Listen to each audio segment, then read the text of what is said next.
আকাশ দেখা, মুক্ত আকাশে শ্বাস নেয়া। বলছি দীর্ঘ ১৫ মাস পর মুক্তি পাওয়া ৪ ইসরায়েলি নারী সেনার কথা। মুক্তির পর তাদের উচ্ছ্বাস জানান দেয় মুক্তির স্বাদ কতটা দামি। আমাদের সঙ্গে ভালো ও সৌহার্দ্যপূর্ণ আচরণ করায় আল কাশেম ব্রিগেডকে ধন্যবাদ। আমাদের সুপেয় পানি ও পরিষ্কার কাপড় দেওয়ার জন্যও ধন্যবাদ। আমাদের সুরক্ষিত রেখেছে যেসব পুরুষেরা, ধন্যবাদ তাদেরকেও।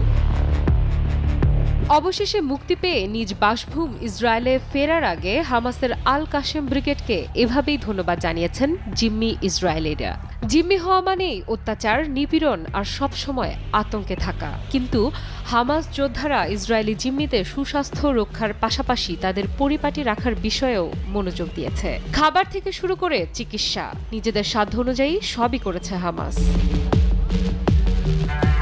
আন্তর্জাতিক যুদ্ধবন্দির যেসব নিয়ম রয়েছে তার সবগুলোই অনুসরণ করেছে হামাস। আর তাদের নৈতিক অবস্থানের কারণেই হামাসকে চিরশত্রু ভাবা ইসরায়েলিরাও কৃতজ্ঞতা প্রকাশে কুণ্ঠাবোধ করছে না। অনেকে তো হামাস যোদ্ধাদের ছেড়ে আসার মুহূর্তে আবেগ আপ্লুত হচ্ছেন। ইসরায়েল হামাসের যুদ্ধবিরতি কার্যকরের আগে হামাস তাদের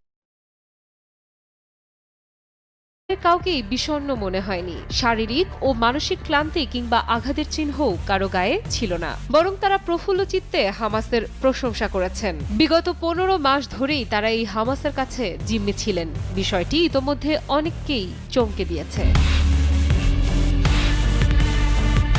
মুক্তি পাওয়া নারী ইসরায়েলি জিম্মিরা জানিয়েছে, গাজায় যখন ইসরায়েলি সামরিক বাহিনী নির্বিচারে বোমা হামলা করছিল তখন হামাস যোদ্ধারা জিম্মিদের নিরাপত্তার জন্য নিজেদের জীবন ঝুঁকির মুখে ফেলেছে।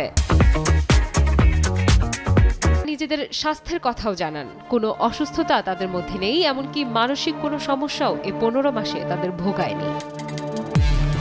অন্যদিকে ইসরায়েলের দাবি এই ভিডিওটি হামাসের প্রোপাগান্ডা, বাস্তব সত্য নয়। তাদের মতে নিজেদের ভাবমূর্তি উজ্জ্বল করতে জিম্মিদের জোর করে জবানবন্দি নেওয়া হয়েছে। তারা উল্টো দাবি করেছে হামাস জিম্মিদের অত্যাচার নিপীড়ন করেছে, কিন্তু এ দাবির কোনো প্রমাণ তারা হাজির করতে পারেনি। উল্টো ইসরায়েলি কারাগার থেকে যে ফিলিস্তিনিরা মুক্তি পেয়েছেন তারা সবাই বলছেন তাদের অকথ্য নির্যাতন করা হয়েছে, আর এই অত্যাচারের ফলে তারা মানসিকভাবেও ভেঙে পড়েছে।